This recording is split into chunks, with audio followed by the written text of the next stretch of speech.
Assalamualaikum. Nah, jadi di sini saya akan memberi gambaran bagaimana tata cara mengajukan perkara di peradilan agama. Di sini sudah 12 atau 13 saya garis bawahi, yang pastinya sudah sesuai prosedurnya. Nah, jadi yang pertama, pihak berperkara datang ke pengadilan agama dengan membawa surat gugatan atau permohonannya. Nah, yang kedua, pihak berperkara menghadap petugas meja pertama dan menyerahkan surat gugatan atau permohonan minimal 2 rangkap untuk surat gugatan ditambah sejumlah tergugat. Nah, yang ketiga, petugas meja pertama dapat memberikan penjelasan yang dianggap perlu berkenaan dengan perkara yang diajukan menafsir panjar biaya perkara, yang kemudian ditulis dalam SKUM atau surat kuasa untuk membayar. Besarnya panjar biaya perkara diperkirakan harus telah mencukupi untuk menyelesaikan perkara tersebut, didasarkan pada pasal 182 ayat 1 HIR atau pasal 90 Undang-Undang Republik Indonesia Nomor 3 Tahun 2006 tentang perubahan atas Undang-Undang Nomor 7 1989 tentang peradilan agama. Nah, ada sedikit catatan, yaitu bagi yang tidak mampu dapat diizinkan berperkara secara perdeo atau secara cuma-cuma.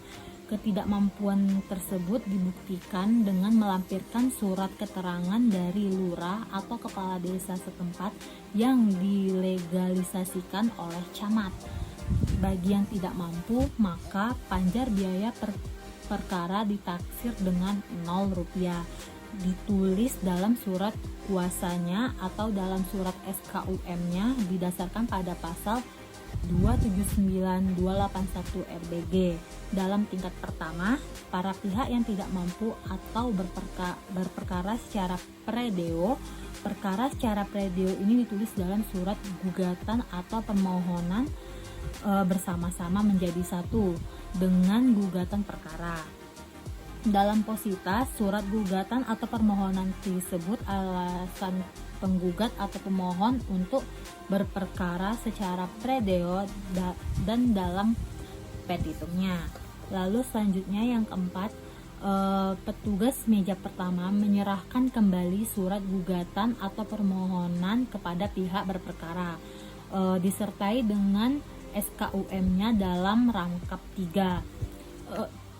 Terus pihak berperkara menyerahkan kembali pemegang kas surat gugatan atau permohonan tersebut dan SKUM-nya. Terus itu pemegang kas menyerahkan asli surat SKUM-nya kepada pihak berperkara sebagai dasar penyetoran panjar biaya perkara ke bank. Lalu yang ketujuh, pihak berperkara datang ke loket layanan bank yang sudah tersedia pastinya nanti di sana dan mengisi slip penyetoran panjar biaya perkara.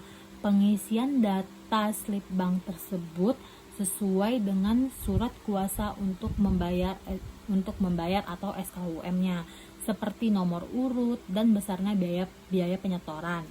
Kemudian pihak berperkara menyerahkan slip bank yang telah diisi dan disetorkan uang sebesar yang tertera dalam slip bank tersebut. Lalu yang kedelapan, setelah pihak berperkara menerima slip bank yang telah divalid dari petugas layanan bank, pihak berperkara menunjukkan slip banknya tersebut dan menyerahkan SKUM-nya kepada petugas kas tadi yang memegang kas. Lalu yang kesembilan, pemegang kas meneliti slip bank kemudian menyerahkan kembali kepada pihak berperkara. Pemegang kas kemudian memberi tanda lunas dan dalam surat SKUM-nya dan menyerahkan kembali kepada pihak berperkara asli dan tindakan pembayaran surat kuasa untuk membayar serta surat gugatan atau permohonan yang bersangkutan. Nah, nanti yang dari kasnya ini kasih lagi ke yang berperkara yang aslinya gitu. Lalu yang ke-10, pihak berperkara menyerahkan kepada petugas meja 2 surat gugatan atau permohonan sebanyak jumlah tergugat ditambah 2 rangkap serta tindasan pertama surat kuasa untuk membayar. Lalu yang ke-11, petugas meja kedua mendaftar atau mencatat surat gugatan atau permohonan dalam register bersangkutan serta memberi register pada surat gugatannya yang diambil dari nomor pendaftaran yang diberikan oleh pemegang kas. Lalu yang terakhir, petugas meja kedua menyerahkan kembali 1 rangkap surat gugatan atau permohonan yang telah diberikan nomor register kepada pihak berperkara. Lalu pendaftaran pun selesai. Pihak-pihak atau pihak berperkara akan dipanggil oleh jurusita pengganti untuk menghadap ke persidangan setelah ditetapkan susunan majelis hakim dan hari sidang pemeriksaan perkaranya. Nah, jadi cukup sekian yang udah saya sampaikan. Apabila kurang jelas, nanti di sini saya bakal kasih 1 contoh gambarnya. Terima kasih. Assalamualaikum.